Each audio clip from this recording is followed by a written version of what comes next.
Mes chers jeunes frères et sœurs en islam, je veux vous expliquer une sourate que chacun d'entre vous a mémorisée. C'est peut-être la première sourate que vous avez mémorisée dans le Coran. Il s'agit de la sourate Al-Ikhlas. Et vous et moi aimons cette sourate parce qu'elle est si courte et si douce. Bismillahirrahmanirrahim. Qul huwa Allahu ahad. Allahu as-samad. Lam yalid wa lam yulad wa lam yakul lahu kufuwan ahad. C'est ce qu'on appelle la sourate Al-Ikhlas. Connaissez-vous ce que notre prophète Muhammad, que la paix et les bénédictions d'Allah soient sur lui, a enseigné à propos de cette sourate? Il a dit: je jure par Allah que cette sourate équivaut à 1/3 du Coran. Cela signifie-t-il que la récitation de cette sourate 3 fois remplacerait le reste du Coran?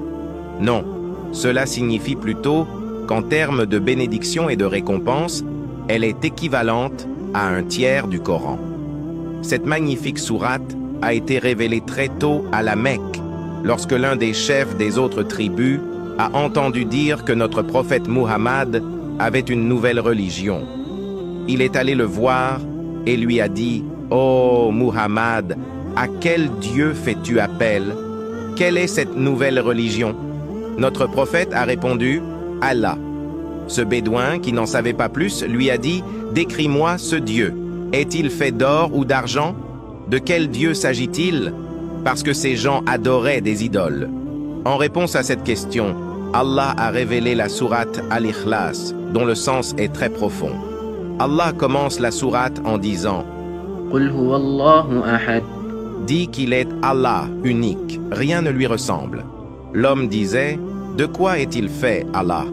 Allahu ahad, répondit-il. Quelle est la distinction entre Wahid et Al-Ahad, même s'ils partagent la même racine? Eh bien, Wahid signifie le premier ou celui qui peut être parmi beaucoup d'autres.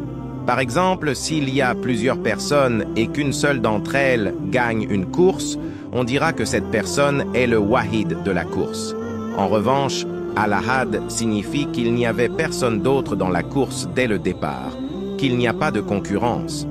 Al-Ahad signifie qu'il est absolument unique et différent de tout le reste. Allahu as-samad. Allah est également Al-Samad. Al-Samad signifie celui qui est parfait en lui-même. Il n'a besoin de rien, tandis que tout a besoin de lui. Cela implique qu'Allah est celui vers qui on se tourne en cas de besoin, celui qui est indépendant de toute chose, mais en qui tout le monde a besoin. C'est une qualité qui exprime la perfection, la suffisance et la complétude absolue d'Allah. Cet homme a dit au prophète: que la paix et les bénédictions d'Allah soient sur lui. Quelle est la lignée de votre nouveau Dieu? Et Allah dit: Lam yalid wa lam yulad. Il n'a ni engendré, ni été engendré. Parce qu'Allah est Ahad, parce qu'Allah est Samad, les deux significations nécessitent qu'Allah n'ait pas d'enfant. Et ceci est une réfutation de toutes les croyances qui attribuent à des fils ou des filles à Allah. Il n'y a rien qui lui ressemble. Quoi que vous puissiez imaginer, mes chers frères et sœurs, Allah est au-dessus de cela. La sourate Al-Ikhlas est réputée pour plusieurs mérites et nous allons en énumérer 3. Anas, qu'Allah l'agrée, rapporte qu'un Ansar, un Médinois, dirigeait la prière des hommes dans la mosquée de Kouba. Chaque fois qu'il commençait la récitation d'une des sourates qu'on récite au cours de la prière, après sourate Al-Fatiha, il débutait toujours par cette sourate. 10. Il est Allah unique.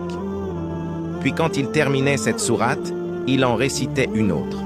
Comme il faisait de même dans chaque rak'a, les hommes lui dirent: tu débutes toujours par cette sourate, puis tu estimes que cela est insuffisant et tu en récites une autre.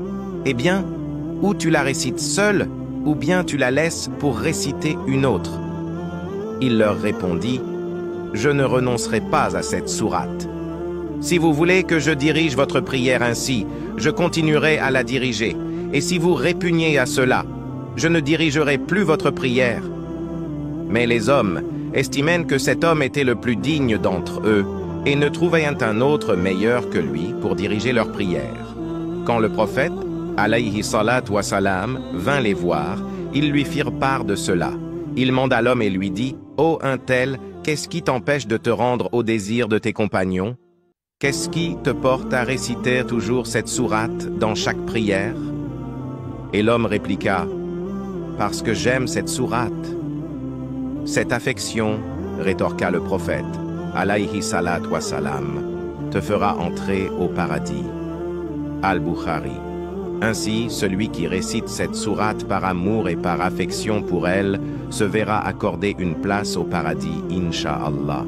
N'est-ce pas là un mérite indescriptible? Par ailleurs, cette sourate a d'autres mérites. Parmi ces derniers, elle équivaut à elle seule au tiers du Saint-Coran.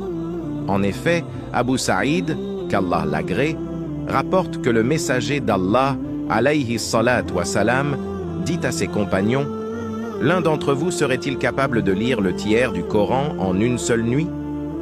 Comme ceci pesa lourd aux hommes, ils lui répondirent, « Qui d'entre nous pourrait le faire ?»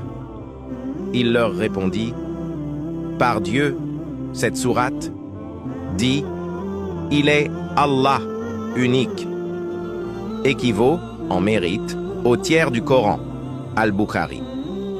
Lire cette sourate de seulement 4 versets est un acte ayant autant de mérite que lire le tiers du Coran. Le prophète sallallahu alayhi wa sallam dit aussi quiconque récite, dit, il est Allah l'unique, 10 fois aura une maison construite par Allah pour lui au paradis. De plus, cette sourate permet de bénéficier d'une protection contre les maux, les tentations, le mauvais œil. C'est pour cette raison que Aïcha, qu'Allah soit satisfait d'elle, rapporte que chaque nuit, au moment où il se mettait au lit, le prophète, alayhi salat wa salam, réunissait ses 2 mains, y soufflait et récitait, dit, il est Allah unique. Et les 2 sourates protectrices, sourate Al-Falaq et sourate An-Nas. Puis il frottait ses 2 mains sur les parties de son corps qu'il pouvait atteindre, en commençant par la tête, le visage et les parties antérieures du corps. Il faisait cela 3 fois. Al-Bukhari. Le messager d'Allah, alayhi salat wa salam, s'appliquait à effectuer ce rituel chaque soir, car cette sourate, de même que les 2 sourates protectrices, contiennent une protection et des bienfaits que l'on ne peut saisir. Cette sourate renferme donc en elle seule un mérite immense. Ainsi, le fait d'aimer sourate al-Ikhlas permet l'accession au paradis, le fait de la lire équivaut à la lecture du tiers du Coran et le fait de la réciter chaque soir avant de se coucher comme le veut la sunna permet d'être protégé. Cette sourate présente donc d'importants mérites et bienfaits. Il revient à nous de donner à cette sourate sa valeur, de la méditer et de l'aimer comme il se doit, d'autant plus qu'une infinie récompense en découlera, Inch'Allah.